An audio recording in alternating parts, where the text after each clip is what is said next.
Hi, I'm Andrew McCrae. Welcome to our farm and ranch in northwest Missouri. My great-great-grandfather settled here in 1910, and I'm the fifth generation to grow crops and livestock here. As a farmer myself, I know the highs and lows of this life, the issues we confront every day, some new, some as old as farming itself. This show is a place to talk with farmers and others in the ag industry about topics that mean something to us, topics that can improve the present and future of our operations. This is Farming the Countryside. Machinery Pete, Greg Peterson joins me here on Farming the Countryside. Always good to visit with Greg. I am guessing you are in Rochester today or nearby. Is that right? Yeah, I'm home today. We were out filming this weekend an auction not too far away, just northeast Iowa. But yep, occasionally it's nice to be back home. Yeah. Give me an idea. Farm auctions and machinery auctions as steady as usual or any difference right now? Well, 25 has been really interesting, Andrew, as we get to the middle of the year here. We're seeing different things. I think pricing is, generally speaking, a little bit stronger than maybe expected. That's certainly not to say it's like it was back in 21 or 2. But coming off of last year, I think is the comparison. Last year, 24, there was a kind of an avalanche of late model used equipment hitting the auction market as dealers really collectively got very aggressive to try to get out from under their issue of stuck late model inventory on their lots. And they haven't been as aggressive this year, so less late model stuff out there. And then I think all the uncertainty with all the different factors here, I think when you swirl them all together, it tends to drive people into not just in our ag sector, but any sector, into used options. I know in used automobiles, I saw Edmunds had a report last week that said used car values are up 2.3% this year, and people are holding them longer. And I thought, that kind of jives with what I'm seeing on the used farm equipment side. Yeah. Well, let's talk about several of those things. As you mentioned, there's a lot that we can dig into. I want to go back to conversations we had probably a couple of years ago as we saw this coming on the horizon and we had higher prices. You mentioned to me, well, a lot's changed since a decade ago. We've had more consolidation, and these dealerships are not going to get caught with a lot of this late model used inventory. I see more of it piling up on dealership lots, but help me to think back 10 years. Have we done better? Have they done better? Or is it still piling up similar to what it did a decade ago? Well, that's a great question, Andrew. And the answer is to say it's night and day different not even do justice to the sun and the moon. So our data last year, for example, in 24, as I said earlier, dealers were being super aggressive. So when I compared back to 2014, which was about half a year into the last downturn, which was, by the way, the biggest downturn in late model used farm equipment values I've seen in my 35 and a half years. So from mid 13 right through the end of 15. But when I compared 2014 or 2024 to 2014, what we were seeing was 125 to 150% increase in the number of 1 to 5 year old late model units sold at auction across the board. Combines, tractors, sprayers, planters. So that was just dealers being more aggressive quicker. And the reason that was, like you mentioned, we talked about before, is that the dealer world is different than it was a decade plus ago. There's fewer of them and they're much larger. No less painful for them to absorb the losses, but if you got 60 stores, you're capitalized different than if you got 6 stores. And you can, in theory, absorb those losses. Now, they don't want to do it for long, but, and you're paying 8% interest on all this stuff that's stuck on your lot. It made you be pretty aggressive. So it's interesting, on the back end of our machinerypete.com website, we track not just auction prices, but also volume of units for sale. And also we track farmer search traffic by all the different categories and subcategories. And when I compare right now, late June of 25 to June of 24, a year ago, we saw this huge gap. The supply was up here and the farmer search traffic was down here. Now across the board, it's not fixed per se, like your eyeballs are telling you there's still a lot on the dealer lot, late model used, but dealers will tell you it's better than it was a year ago. And they still have some ways to go, but it's just, and a decade ago, it took 2 3/4 years to kind of get where we've got in about 1 year this time. What made it go so much quicker in that year? Did they just not ever allow that much to build up and they kept it moving somehow? Is that what they were doing? A decade ago? No, this time around. Why? Oh, yeah. The difference, yeah. Yeah, again, it was that 150% increase, taking it out to auction. They didn't want to because they were going to absorb losses, but they just had to, basically. And they were, for the first time that I've seen in my 3.5 decades, they were getting strong support from the top, from the manufacturers. Of course, if you're a manufacturer, your job is to sell new equipment. But to sell that new equipment, that goes through your dealer network. You have to be aware. I mean, in theory, you should be very aware and plugged into the realities that your dealers are working with. And last year, I saw the most cohesive messaging that I've ever seen, which was good, I thought. Now, the brutal reality is what that means at the manufacturer level is they were closing plants and laying people off and just basically pinching off production. And so, the new stuff is just not being produced at the level. They're able to better, more accurately forecast and play these tools, which are difficult. But so they're pinching off production on the new side as the dealers are dealing with the issue. And manufacturers created pool funds to, help their dealers offer special interest rate deals to move used. So it wasn't all auction. It was, special interest rate deals because they know farmers, if with interest rates where they are, if you can get a 0% on something, that'll obviously a big incentive. So that was different. The other huge change, Andrew, I think we've chatted about it before, but versus a decade plus ago is just, again, night and day difference in terms of flip it and think of who's bidding on these items. We had online bidding back in 13, 14, 15, but what we didn't have was you sitting there in St. Joe, Missouri. I'm here in Minnesota, and if I have an auction with something on it, there was just, if you knew somebody up here, you'd want to have them go look at it, or just the willingness sight unseen to click the bid button on a high dollar item. And what the pandemic eviscerated that hesitation. Not just the pandemic, but there was no used equipment on dealer lots in 21 and early 22. So when you needed what you needed, it was scary. It's like, oh, I found it. I got to get it. Click, click, click, click. And yeah, it's just different now. We've jumped the shark tank. So there's no going back. So bottom line is the used farm equipment space is quicker, faster, and less sticky than it used to be, which is great if you're a manufacturer. It's not as great if you're a farmer looking for deals as this drags out. Your memory bank is telling you, oh, yeah, I have leverage. Now, my dealer doesn't want to give me anything for mine on trade, which is a problem.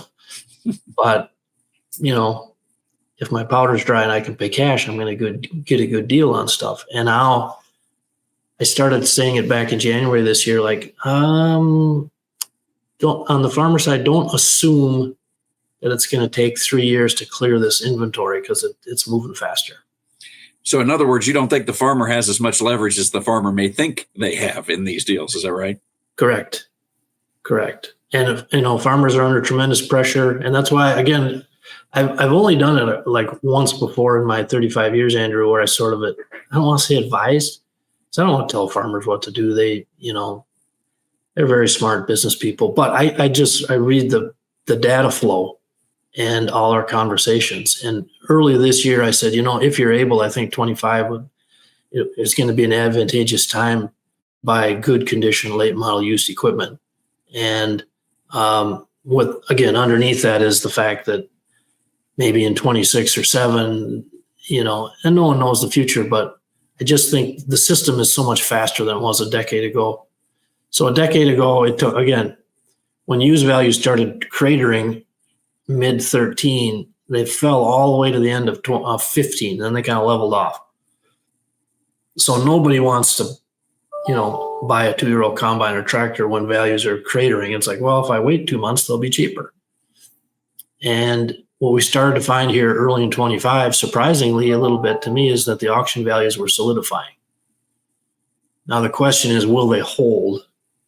And two X factors we're watching. One, again, is dealers.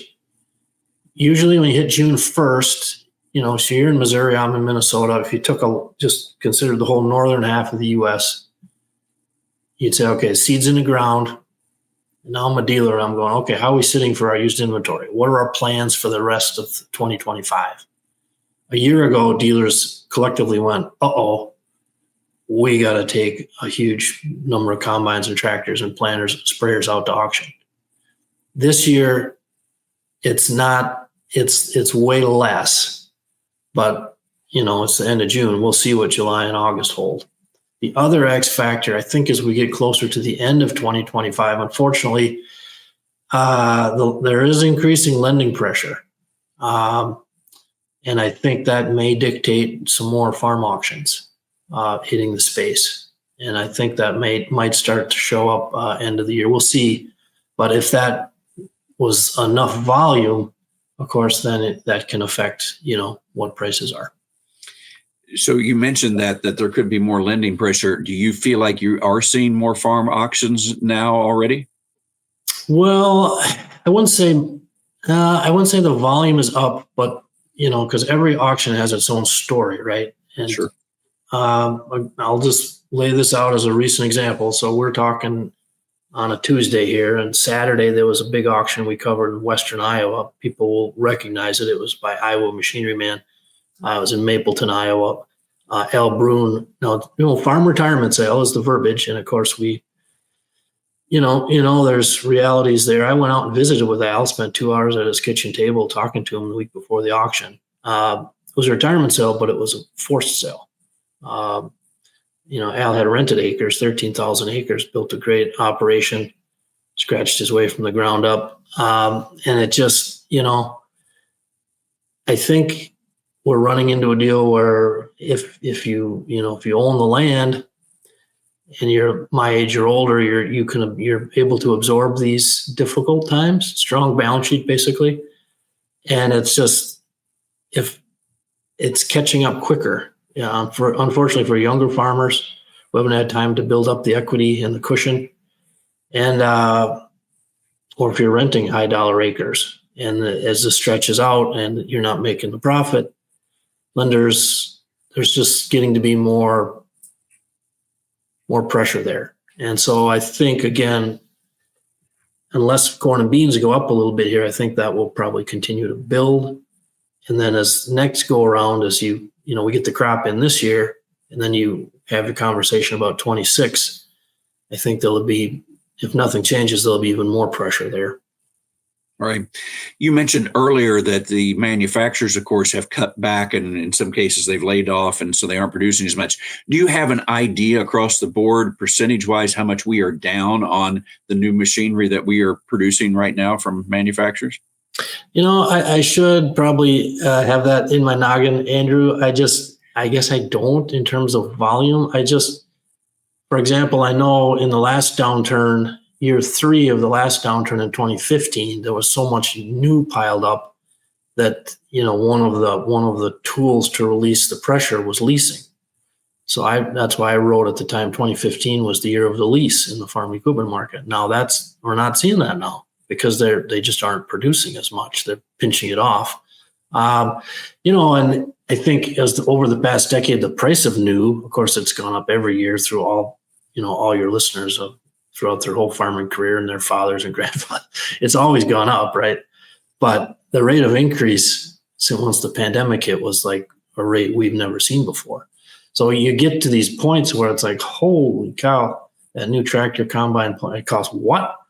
And if you're a manufacturer, the number one thing you don't want to do is back off that number, because that's just not you got shareholders and it's just, you can't really.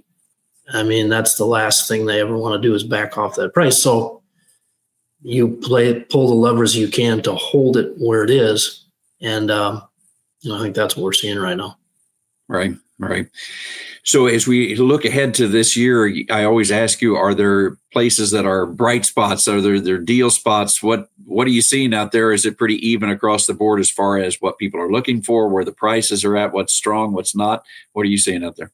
Yeah, there are emerging spots for deals for sure. I think to me it's late model big stuff, so basically large grain operations.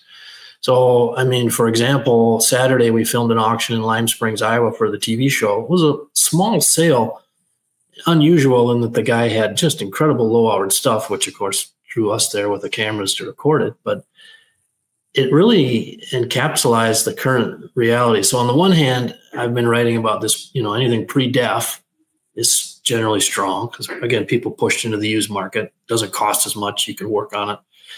Then if you drift into the livestock and dairy sector, kind of that lower horsepower, loader tractors, they've been red hot. So for example, on the sale Saturday, we had a 09 John Deere 7230 premium two-wheel drive. And that's been red hot. Now this thing only had 1,076 hours on it. It was a one owner, it was a Gold Key Tour. So it just had everything going for it. So again, I come at it doing my thing. I'm like, okay, I've seen a bunch of these over the years. The highest I've ever seen at auction is 80K. And I thought, people at the sale that morning were like, do you think it'll go for 75? And I said, I think we're going to blow past that. Went for 94.5 and went to a buyer, by the way, from Louisiana. So that's the other change is that like we were talking about that sea change with online bidding, that guy in Louisiana, all he was concerned about was that's the tractor I want. I don't care if it's in Northeast Iowa. I don't know where Lime Springs, Iowa is. I'm in Cajun country, but that's what I want. Click the button. It's headed to Louisiana. But the same sale, had the two, I wouldn't call them outright soft, but definitely softer prices. One was the big four-wheel drive, a 9420R. It was a 16 model. Only had 122 hours on it. Now, it sold well. I mean, it went for $320,000. It was a bareback. It was like the third highest I've ever seen, but if that would have sold 18 months ago, it probably would have been 360, 370. And also the combine on that sale, it was a little bit unusual. It was a 18 John Deere S760. You don't see many S760s. They're small ones. And it was a Hilco side hill. So now you filtered out, you're just looking for side hill buyers. But it had 35 SEP hours on it, on an 18 model. I thought it would go over 300. It went for 297. So again, I think they're better buys. High horse tractors fell quite a bit last year. So if you can, that's a good time, I think, in 25 to be a buyer. Again, I think if you have good condition pre-def stuff, or if you're getting into that loader tractor category, or hay equipment's been just red hot. If you got any of that stuff you're looking to sell, don't sell too cheap because that stuff's been really strong. Well, those lower horsepower tractors, hay equipment, do you think that is because the livestock sector, cattle sector has been strong? Is that where the buying is coming from? Yeah, and dairy. It's just right. It's been better for longer, so there's more available dollars. Now they're pulling back too, but because if you look at the sales of new, it's not like the sales of new equipment are rocketing higher in those. Well, maybe hay equipment's doing okay, but it's just follow the money, right? So those sectors are doing better, where the big grain operations are, just battening down the hatches a little bit. Profits are tough. So you just kind of do what you can, right? Right. One thing that I have experienced lately, we'll see what you're hearing. I've been getting offers in the mail or different things from dealers wanting to sell me lots of parts just to redo my planter. So we aren't going to buy a new planter, but here's $10,000, $20,000 to just completely redo the one you have. Are you hearing a lot of that, an emphasis on just trying to take the planters and give you all, here's the parts, redo it? Oh, absolutely. That's a huge trend, Andrew. So we have friends, a great company called Quality Drills. They travel all over the world, actually. They get down, they've been down to Australia, but they're just retrofitting planters. And, the dollars involved are so big on the new ones. Not many new ones are selling right now, when we understand why. So whatever level your farm is at, the number one thing, control that planning equipment. I mean, to help optimize or be better, or just keep running. But there has been a lot of innovation there. So yeah, we see dealers and outfits like Quality Drills just helping you optimize your used rig for sure. Right. Yeah. What you can do, if you have the frame, you can do a lot of updating to get a used piece up to near a new piece, correct? Yeah. And, I know last year we did some filming for, in this case on the green side, but Deere, they're, I forget what it's called. I should know off the top of my head, like retro kits or whatever. But it's just turning your used planter into a new planter, basically. And when dollars are tight, it makes sense. So I tip my hat to manufacturers and dealers there. So those offers you're getting there, they know things are tight. Just trying to be a good partner and stand ready to help you, again, keep that planner rolling, because, one thing you can't have is downtime. So, and then again, if you can gain some efficiencies through the different hardware or whatever on the planner, it's a win-win. Sure. Greg, I know that as you mentioned earlier, you don't often necessarily give advice to folks. It's more just sharing the information. But I am curious, in these times that are a little bit tighter, any things that you're seeing or strategies you're sharing with folks, or just things to keep in mind in general as I'm out there maybe making trades, or maybe I just want to go out and buy a piece of new or used because I've got the cash and can do it. Just some things I should keep in mind right now. Yeah, I think one thing, Andrew, let's flip it and look at this. If you're selling equipment, and again, there's probably, as we come to the end of 25 here, one thing we're seeing is more, I never saw the term farmer downsizing auction until just, a few years ago. And now it's all over the place. And I think we're probably going to see more of it. Again, a lot of it is just to keep, your lender happy. So people are pretty equipment heavy, so sell off 5 or 10 items. But when you're selling, you have to stop and think here and realize it's 2025. And the goal, obviously, is to get as much as you can for every one of your pieces. Now, people in agriculture, I think we've touched on this before, but they're not soapbox people. They just aren't. God bless them. They're not going to say, my tractor is awesome. That's not who they are. It hurts them to think about saying that. But for example, that sale in Mapleton, Iowa, last Saturday that I mentioned, the 13,000 acre guy, we went out a week ahead. And I spent 2 hours at his kitchen table. And, we did an auction preview video. And the most powerful thing you can do as a seller is you need video clips of you talking about it in a just totally real way. And so that sale last Saturday, the auction company, it was a great auction company, Iowa Machinery Man, was talking afterwards to the auctioneer, one of the main guys, Randy Pryor. And Randy said, Pete, we estimated that sale to be 3.7 million, and it did 4.2. Now that's in a time when it's tight. But like I say, more people are going into the used market. But I think we put out that preview video. We did a segment on Ag Day TV about it. But the real powerful thing was seeing Al Bruin, the farmer, just look right into the screen and just tell us. And he was very emotional. As farmer you would be. It's your career. And again, it was kind of a forced, unfortunately, situation. So he was very emotional. But at the same time, he's one of the, like a lot of farmers, whatever they sell you, Al was one of those guys, he would go out and, spend money to make it like he would want it as a buyer. And that came through the screen. So whether you're selling one piece, what you really need to do is just get a cell phone video, and it'll feel weird, but our Machinery Pete data screams this, Andrew, that when you do that, it sells for more money because you're personalizing the assets that you're offering.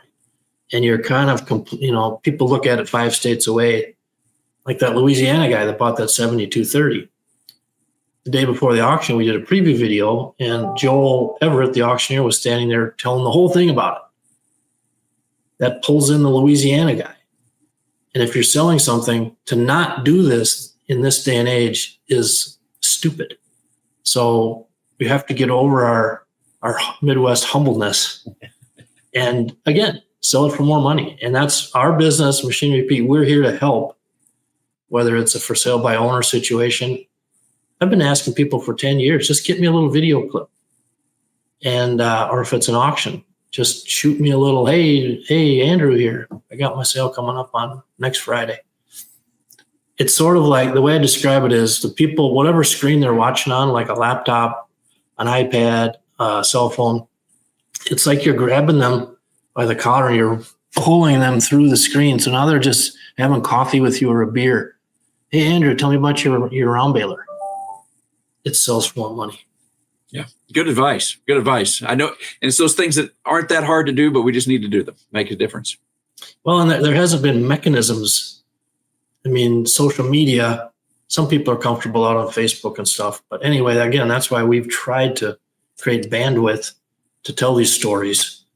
And you have to be real with it. I would say you can't. People, sure, especially on the auctioneer side, the last thing you want to do is put out a video saying this stuff is awesome, or a dealer and saying this is fantastic. And if it ain't, I mean, whoever buys it's going to tell everyone forever that you misrepresented it. And that, that business wise, that's suicide. So if it's a piece of crap, call it a piece of crap. And you'd be surprised. That piece of crap will sell for more money. Yeah, good advice. Greg, it's always good to visit with you. Yeah, you too, Andrew.